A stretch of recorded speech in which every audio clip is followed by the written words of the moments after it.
కొట్లాడి తెచ్చుకున్న తెలంగాణలో, ఎడారి ప్రాంతంగా మారుతున్న తెలంగాణలో నెర్రబారిన నేలను కూడా ఈరోజు కలకలలాడేలా చేసిన కేసీఆర్ ప్రభుత్వము ఈరోజు అదే కృష్ణా డెల్టాలు కానీ, అదే నాగార్జున శ్రీశైలం ప్రాజెక్టులే కానీ పూర్తి స్థాయిలో ఏపీకి తరలిపోవడం జరిగింది. ఇక కాంగ్రెస్ పార్టీ ఏం చేయలేక చేతులు ఎత్తేసి కూర్చుంది, మా వల్ల కాదనుకుంటూ. ఆ ముచ్చట చూద్దాం. సాగరిక ఎడారే ప్రాజెక్టుల అప్పగింతతో తెలంగాణ జల హక్కులకు తీవ్ర విఘాతం. శ్రీశైలం ప్రాజెక్టు నుంచి దిగువకు నీళ్లు రావడం ఇక గగనమే. ఏపీకి వంతు పాడేలా కేఆర్ఎంబి ప్రోటోకాల్ ట్రిబ్యునల్కు విరుద్ధంగా నిబంధనలు. ఇక ఈ ప్రోటోకాల్ ద్వారా శ్రీశైలం ప్రాజెక్టు పూర్తి స్థాయిలో ఆంధ్రాకు మరలిపోతూ ఉంటే ఇక మనకు నీళ్ళ కరువు అని చెప్పుకోవచ్చు.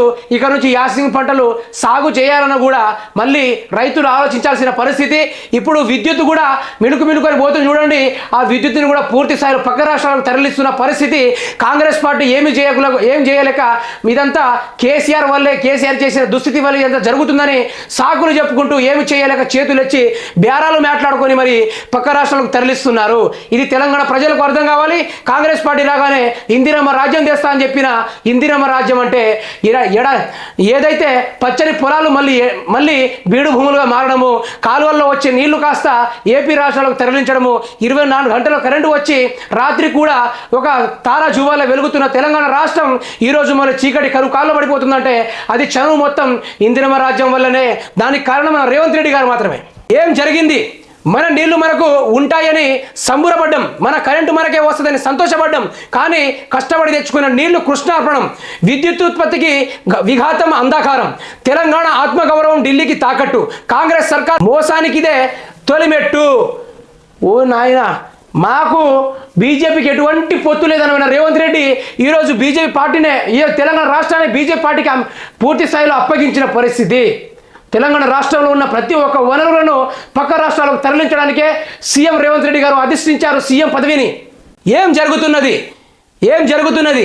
ఏపీకి వంతు పాడేలా కేఆర్ఎంబి ప్రోటోకాల్ ట్రిబ్యునల్కు విరుద్ధంగా రూల్ కర్వ్యూ. తెలంగాణకు శాపాలుగా నిబంధనలు. ఏం జరగబోతున్నది?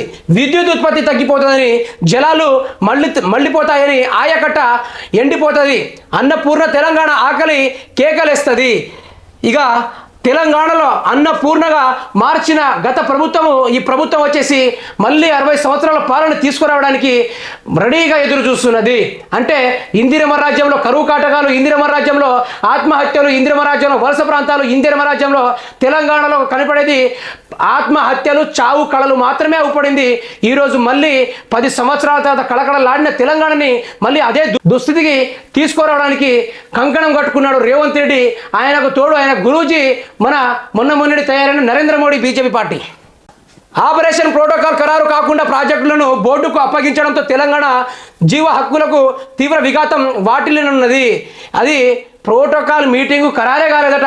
ఈ ఏదైతే శ్రీశైలం ప్రాజెక్టు, నాగార్జున ప్రాజెక్టు ఏదైతే ఉన్నాయో పూర్తి స్థాయిలకు పక్క రాష్ట్రాలకు అమ్మేయడం జరిగింది. అంటే ఇక్కడ ఏం జరిగిందంటే బేరాలు మాట్లాడుకొని నీకింత నాకంత అనుకుంటా మాట్లాడుకొని ఆ పూర్తి స్థాయిలో నీళ్ళని పక్క రాష్ట్రాలకు తరలించేలా చేశాడు రేవంత్ రెడ్డి. మరి సీఎం గారు సారు రావాలి, మార్పు కావాలి.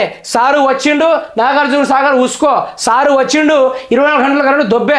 సారు వచ్చిండు, నెర్రబారిన నేలలు, పచ్చగా ఉన్న నేలలు మళ్ళీ ఇందిరమ్మ రాజ్యంలో ఏ విధంగా అయితే నెర్రబారిన నేలలు మారాయో ఆ విధంగా మళ్ళీ మారుతున్నాయి. చావులు, ఆత్మహత్యల పోరులు సాగించడానికి శంఖాన్ని ఊరించాడు రేవంత్ రెడ్డి గారు. అయితే సాగర్ ఆయకట్టకు ఎల్లకాలం ఎండబెట్టాల్సిన దుస్థితి రానున్నది.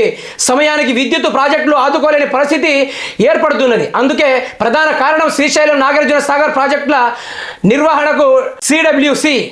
ఏపీకి నీళ్లు, మహారాష్ట్రకు వేడుకలు. ఇప్పటికే సాగర్ నుంచి ఏపీకి అదనంగా 5 టీఎంసీలు, తాజాగా మరో 2 టీఎంసీల నీటికి అనుమతి. అటు కోయినా కోసం సర్కారు సంప్రదింపులు.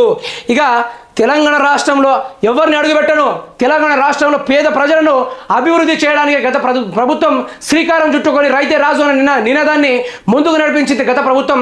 మరి ఈ ప్రభుత్వం వచ్చి మేము మార్పు తీసుకొస్తాము, ప్రజల బతుకుల్లో చిరునవ్వుని తెస్తాను, ఏదైతే రౌడీ పాలన ముగ్గిపోతున్న వారిని తరమగొట్టి పార్టీని బొందబెట్టి ఈరోజు మన ప్రాజెక్టులు అన్నీ అమ్మబెడతాను, మళ్ళీ ఇంకోసారి నాకే ఓటేయండి, మళ్ళీ ఉన్న ఖజానా కాస్త తీసుకెళ్ళి ఇతర రాష్ట్రాలకు పంచుతానట్టుగా మన రేవంత్ రెడ్డి గారు అయితే ప్రచారాలు చేస్తున్నాడు.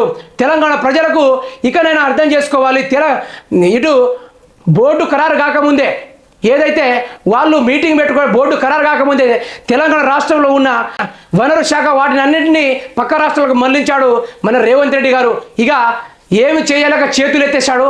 మీరైనా ప్రజలు కాంగ్రెస్ పార్టీ చేస్తున్న దుస్థితులను అర్థం చేసుకొని ఇకనైనా వినసొంపుగా కళ్ళు తెరవాలని కోరుకుంటున్నాను.